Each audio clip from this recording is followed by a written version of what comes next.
Welcome back, welcome back, welcome back. It's still NSG News Update here on Pulse of the Week, the midweek edition. I am Kofi Asante Mensa. We'll get on Zoom. I have some few stories to share with you as we go on with our interview with our experts.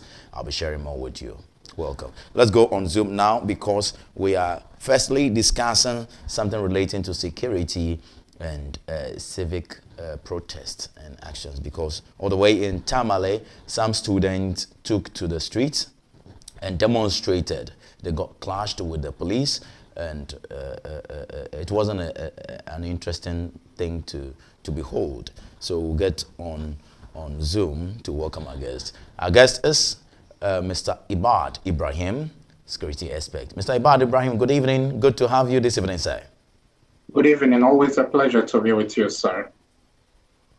Thank you very much. And let's get straight into our discussion this very evening. This evening, we are looking at how we can solve some security-related problems in our community relating to the Galamsey fight, and also some clashes we heard about in the Tamale part of our country. Please, let's begin with the call for state of emergency. Do you think the Coalition for Illegal Mining are justified to make this call?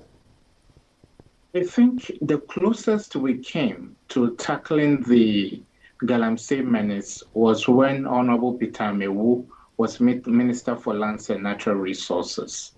At that time, the verve and gusto coming from media practitioners like you, the rest of civil society organization, the rest of the Ghanaian population.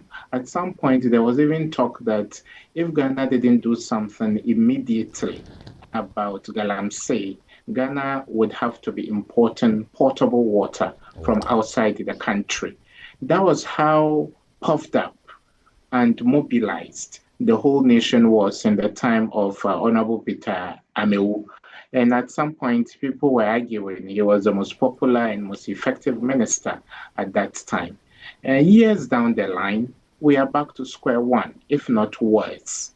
At that time, there was talk of a Galam Stop operation, many other Calm Life, many other operations, and that considered illegal mining as one of the priorities for us as a country. So unfortunately, some virgin areas, forests that had hitherto never seen the activities of Galamseyers, unfortunately fell prey.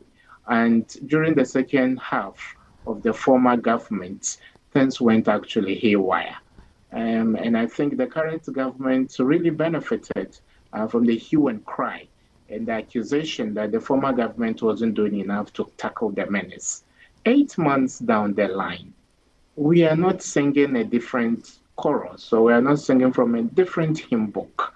It looks like things are worsening, and rivers that were presented to us as turning into tea or anything like that to warrant the change of government, those rivers have not become crystal clear. So I think it's a wake-up call. I don't think we should throw our hands into the air out of indignation and desperation. We can still salvage the situation. Do you really need a state of emergency to tackle this? I think just make it a number one national security priority. Let the results on the ground speak for themselves. Unfortunately, it was during one of those outdoor events to talk about doing illegal mining right that we lost the defense minister, the environment minister, as well as other statesmen. So we have blue water, many initiatives that are coming in between time. But Senior Kofi Asante, I believe the proof of the pudding is in the eating. It's no more about rhetoric. Let's see results on the ground, which results I believe will be testified to by the villagers who live on the banks of these rivers, by the villagers who went to rescue, made an attempt to rescue the victims of the helicopter crash. Their livelihoods don't show any prosperity. Takwa, Prestia, the Manso area within the Ashanti region, they are amongst the least developed areas, even though they are amongst the most resource rich. So sometimes it takes only a year to lose goodwill from the populace. But I think a government that came to power with a vote difference of over 1.5 million should still be given the benefit of the doubt. And I believe we'll do the right things so that the mandate of the people to get Galamsey tackled once and for all will not be denied and will not be betrayed. Do you see that they are losing the goodwill of the public? Goodwill is wearing thin as the months wear on. And I believe the earlier something was done, the better it will be for the reputation and the image of our new government. By and large, I believe the government is doing well. It has taken care of nuisance taxes. Inflation is at an all-time low in the past few years. Frugality and lack of ostentatiousness and lack of, spending has been the hallmark of this government. Austerism is always welcomed by the good people of Ghana. And so don't allow other issues like ethnic violence, inertia, and lethargy in the fight against Galamsey, where there's goodwill thing coming from the good people of Ghana. President Akufo-Addo came into office in January 2017 as one of our most popular presidents, and we saw what happened. The anger from the Ghanaian people because they felt not enough was being done to tackle the menace of Galamsey. And the handlers of the current president, His Excellency John Dramani Mahama, I believe will be minded by that lesson to keep reminding the president, keep doing what he instructs that it gets done, so that immediately rivers will turn clean and immediately our forest reserves will be protected. If not, a year from now when we sit like this, God willing, unfortunately, that goodwill may not be as intact as it is today.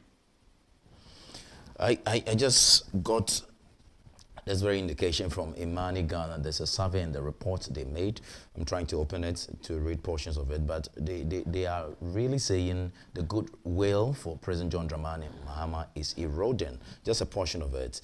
A new assessment by Imani Africa on the first 6 months of President John Dramani Mahama's administration has found that the initial goodwill surrounding his resetting Ghana agenda has been eroded by mounting controversies and perceived inconsistencies in governance. According to the report, the January 2025 inauguration of the NDC government generated strong positive sentiment with cost-cutting measures and anti-corruption initiative receiving cautions from public approval.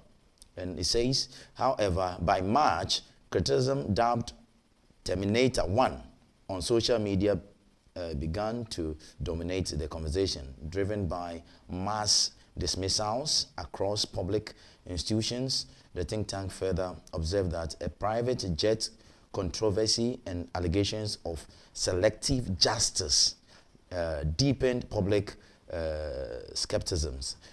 And there's a few things it has mentioned. Selective justice, private jet controversy, and what they call Terminator 1. So just within 3 months, goodwill. Usually, the things that have been catalogued by Imani Africa, these are things that continue to be ghosts and that are in the shadows of every new government. And usually the judiciary, as one of the arms of government, feels the fall of the anvil of the executive when the Chief Justice has been given a boot, when there has been a complete reshuffle, so to speak, of justices who sit on various cases. Certainly, it is very difficult to hang on to such popularity because people would definitely accuse any new government of selectivity. And again, And there are hawks in every political party. And if you look at our political cycle, for all parties that are in opposition for 8 years, extreme voices become front, center, and whatever within the political party, and they become very vociferous. So you saw in 2016 the loud voices that were calling for intransigence. And recently in 2024, we saw people say, if you hear K, you hear Keke. If we hear Keke, you hear Keke. All indicative of people's preparedness to resort to arms if things didn't go their way or if they perceived there was any foul play in the electoral process. And so it's like an army that has lost a few battles, and then it comes up with a roar. It comes back with a roar. So usually people are disgraced and embarrassed. Their homes are marauded. They are stopped midway. Their vehicles are taken. Pretty much the things we saw in early 2017. But Kofi Asante, politicians never learn. They never do. This tit for tat is one of the reasons, just as Imani Africa has indicated. So the perception of selectivity in the administration of justice usually, I think, comes from the extreme voices that say that, don't you remember what they did to us? So let's use the courts to show them where power lies. And I think both the NDC and the MPP have not been able to navigate that properly to keep the goodwill of the people. And again, the status of the president's travels should be kept classified until necessary. In a few days, we'll go to the UN General Assembly. Why would you come on radio and television? Why would you come on social media and want to discuss what aircraft is the president going to use? You're opening the president up to risks, to dangers. And so when there was that huge, call for the president to cut down on expenditure, why weren't we using an already existing airplane and all that? For some of us, we felt people had gone to the extreme. But who are you? Somebody sitting on the fringe. You're not a card-bearer member of the NDC or the MPP to say that in terms of security, it doesn't matter how much it's spent. Can you imagine if our current president was on the helicopter that crashed recently? The national crisis we would have had on our hands. So much as we call for transparency and accountability, defense expenditure sometimes is not meant for discussions on radio. The travels of the president sometimes are not meant for public scrutiny. So therefore, it is important that we situate what happened in the former regime and what is happening in the current government. That is why, as Imani Africa has indicated, there seems to be no love lost between the populace who overwhelmingly voted for this party and what is happening currently. And on Galamsey, which is the focus of our discussion. Look, Kofi Asante, I believe when Nanado said he was ready to put his presidency on the line to tackle Galamsey, that was a far-reaching statement. Whether he kept his word or not, posterity will judge.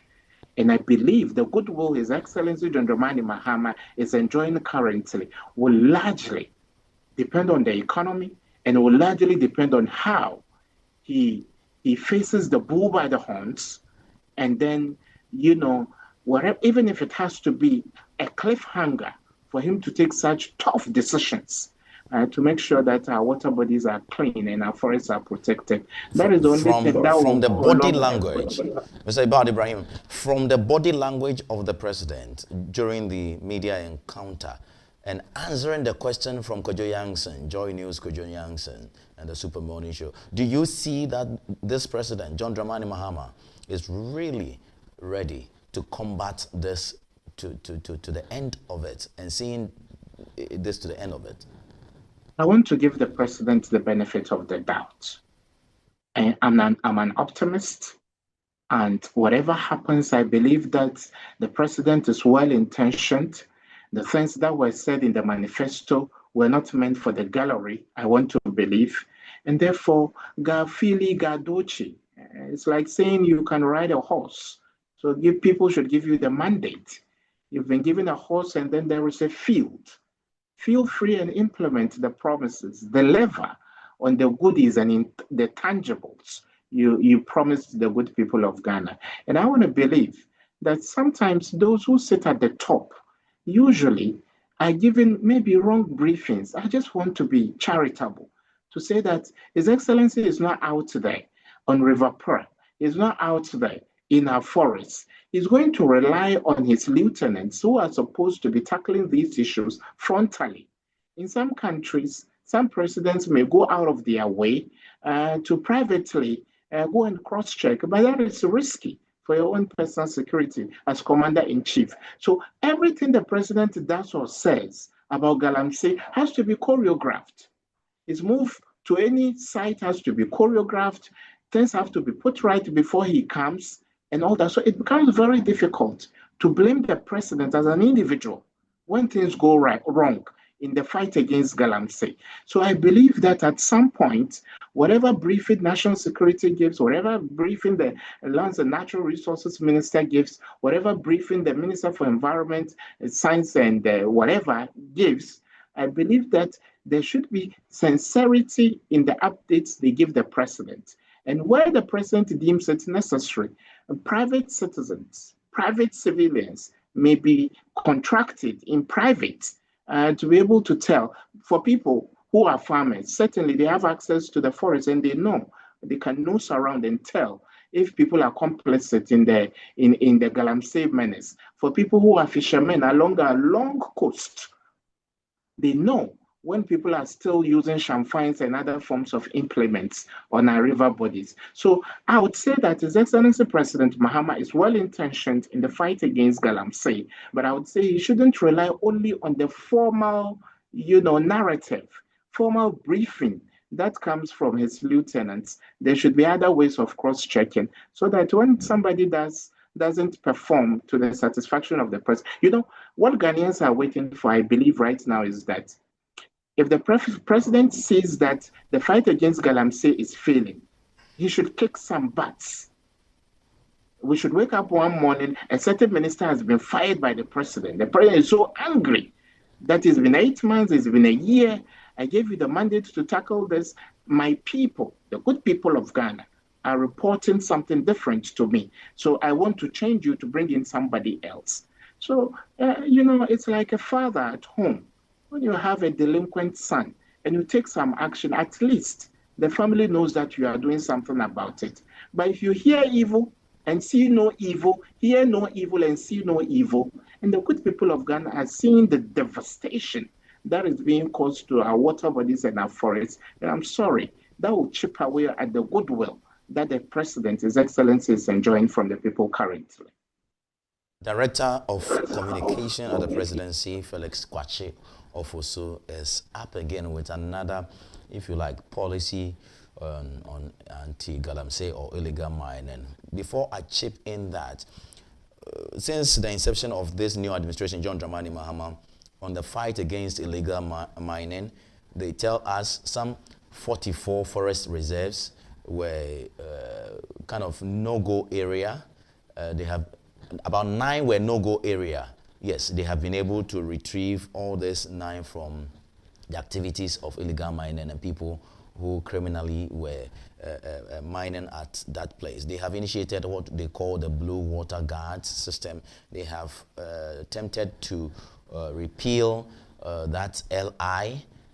John Mahama himself says at the media encounter that he has not issued 1 license for mining in this country. The new one from Felix Ofosu Kwache, Mr. Ibard Ibrahim, is that we are going to have some 44 military personnel to guard this or these forest reserves 24/7, and they'll be permanently over there. The question is, how successful would this be? Because we have seen military officers being compromised before. The piecemeal trickle of information, for me, with all due respect, regardless of who is saying or who is doing managing that, you see, just give results. Just give results. Kofi Asante, it's like boys sitting at a base. You say, my people, don't worry about lunch. Don't worry about lunch. You keep telling us I may arrange a buffet. It's all talk. Let's see some action. Bring some food onto the table. Actions speak louder than words. And I don't think these minute pieces of information are necessary. How many soldiers we are deploying, how many people are part of Blue Water Gate. Keep them classified. The results will speak for themselves. So I think we are being too, I don't want to say petty, we are being too detailed when in fact the eye of the storm has actually not been tackled. When you want to carry out a military operation, do you come to the public and say, this is a number, we are taking a whole brigade or we are taking a division? So it means we are giving clues to the people on the other side of the spectrum, the other end of the spectrum. So let your actions speak. Come up with FOBs, forward operating bases. Don't tell the Ghanaian public where those FOBs are. Don't take the media for a tour of those FOBs. Use drones if you don't have the technology, and list technology from elsewhere. You don't need soldiers to be in our forest 24/7 to tackle galamsey.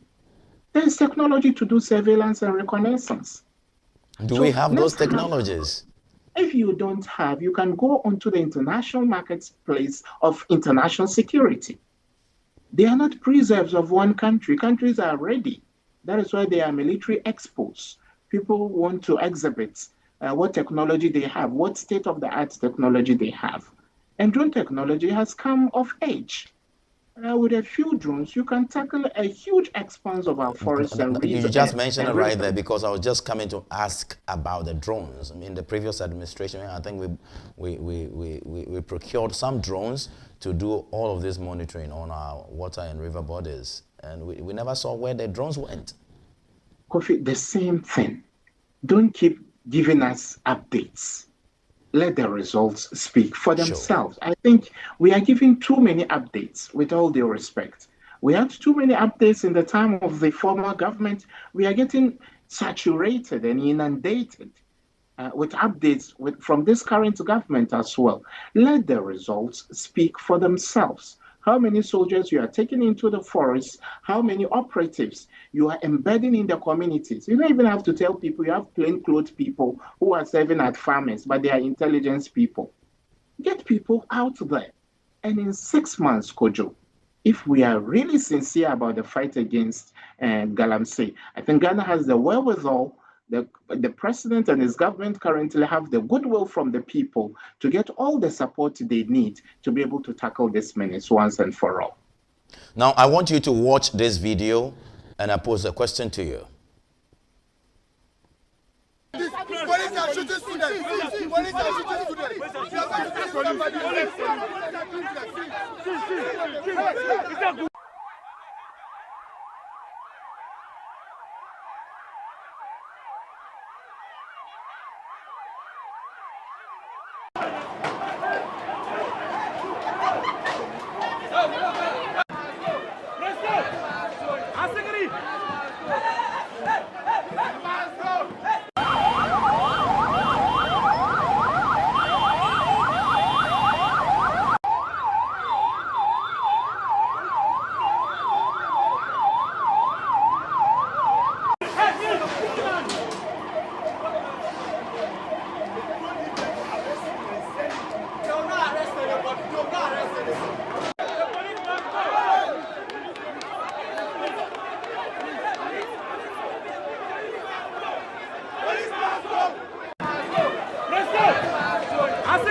So my name is Mahmoud Musa. I am the SRC Public Relations Officer. This morning, the Students' Representative Council, as well as the graduate students, are hitting on the street to demand accountability from management, to demand developmental projects from management. For over the years, students have paid their school fees if you take the school fee structure, there are components that are being allocated to it, which one of them is developmental levy. Students have paid for the past years without any developmental project in this particular university that's been championed by the university. Again, sanitation is one of the things that students face so much. Open defecation on campus is at alarming rate as we speak at the moment. Students, there is no proper washrooms. The washroom that we are having, they have not been kept properly, and because of that, students are forced to use the bush instead of using the washroom. The stench that is coming out, lectures sometimes we forced to close. Lecture halls that are close to washrooms, we are forced to close early lectures because of the stench that normally comes from it. We are saying that we don't deserve this as a university. Why must we pay fees, and all these components are captured there, and then this is what is happening? That is why we are saying that we will not agree to it. There is medical examination that level handlers will normally pay. You can ask my colleague there. Mr. Ibard Ibrahim, what's your reaction to this? I think our students, especially those in the second cycle in tertiary institutions, are the future of this country. We need to give them the very best of tuition, the very best of accommodation, the very best of healthcare, and all that they need, so that they can study and become the Kwame Nkrumahs of tomorrow, the J.B. Dankwes of tomorrow. They can be the forebears, the Mensa Sabas of tomorrow, and all that. We hear very fond stories about how university life was in the past, Kofi Asante. Very, very fond stories. I was mentioning that there will be the Ibard Ibrahims of tomorrow. Yes. But we continue to engage. We engage the student, fraternity. We engage sometime next month, God willing. I'm going to address a student, award event. I'm going to be a guest. I was chairperson for the reconstitution of the Board of Governors of Odogono Senior High School recently and all that. So we continue to engage. And I believe that it is important that the student representation on campus, they have their own form of student parliament. They have, various things that prepare them for the future, actually, Kofi Asante. So therefore, I believe that it is important that we provide them with all the tools they need to get the proper academic development and preparedness to serve the Republic of Ghana. And so for them to ask for an itemization of what is spent on what from the body of money they pay, I believe shouldn't have resulted in the injuries we are seeing. But to be fair to the school authorities and also be fair to our security agencies, you don't easily use tear gas until you are almost getting run over, you are getting overwhelmed. So what was the mobilization on campus about? And what are the precautions we are taking as a country to prevent some of those? In recent times, we see people who fall within the bracket of Gen Zs burn down parliament houses. In Burkina Faso, we saw that. In Nepal recently, we saw the toppling of the government by Gen Zs and the excesses that happened in some cases. So we are all angry as young adults sometimes about the way things are done. Sometimes we feel exploited, and sometimes we feel extorted by some of the fees we pay here and there. But I believe going forward, now that the flames of tension have been doused on campus, going forward, management, faculty, and then staff and students of Tamale Technical University can sit around the negotiating table where government has to intervene to bear part of the cost, where the various inspectorates have to come in to make sure that if students are paying 2,000, these are the amenities they require. If they are paying 3,000, 4,000, these are the facilities they should have.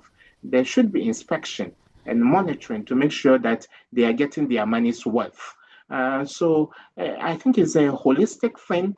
Already there are some acts of vandalism in secondary schools. Now we are seeing in a technical university, we don't know where it will go next. So I want to sit on the fence on this issue. I'm not on the ground. I don't have the full facts, apart from snippets of information and excerpts of videos that have come out of and then reports that have come out of the ground or the area or the theater. So I want to say, let's tread cautiously, and the students should engage. Sometimes dealing with management and faculty can be annoying. You may go for meetings and you are not seeing any change. And the leadership of the student groups will also be under pressure from their colleagues. That's very true. We haven't had any communique from their meeting yesterday, because yesterday immediately the issue broke. They went into conclave and decided to have an emergency meeting. School officials and security couples, they held a meeting. I haven't read any communique from the Tamale Technical University, but help me assess these two behaviors from the security officials, the police officials over there, and also from the students' body, the behavior they put up, the way some security officials were knocking people, shipping some people, want to cut people down, and the way the kids were also burning ties and behaving over there. What will be your assessment? I don't want to say, one of our former interior ministers after a by-election said violence begets violence. I don't want to repeat that, but it's like somebody who comes to complain to you that his rights have been trampled upon. The question is, did you also keep your responsibilities? Did the students act within the ambits of decorum in seeking redress? That's also a question we need to ask the students. So we can't be one-sided on this issue. There are many other technical universities in the country. Why are we not witnessing scenes like these? So, as I said, we call for patience on all sides. We know that times are hard.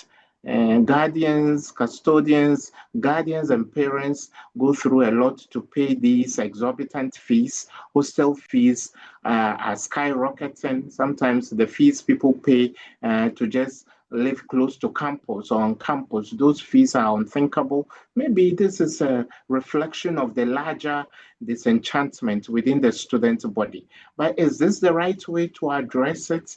I think there could be more decorous and more civil ways of tackling these things. So I want to believe that eventually, when the investigation is done, we'll know the extent to which the police were convinced to use what we call minimum force, but the kicking I'm seeing on your screens cannot be described as a minimum use of force. So therefore, and there were excesses on the part of the students as well, the burning of car tires and all of that added to the combustible mix. That gave us this unfortunate outcome. So I don't want to say the police will need retraining on how to handle mob action, student crowds and all that. I want to believe that, police training academies already teach those. To also be fair, what was the first line of response from the university? Did the university have private security on campus that was overwhelmed to warrant calling for a backup from the Ghana Police Service and all? They are unanswered questions, actually, Kofi Asante. So let's not shut the staple after the horse has bolted, so to speak. So let's take our time. Let's not be ahead of ourselves. Let's not put the cart before the horse, so that we will be able to get the holistic report about what went down. Then we can make really concrete recommendations. But off the cuff, we call for calm.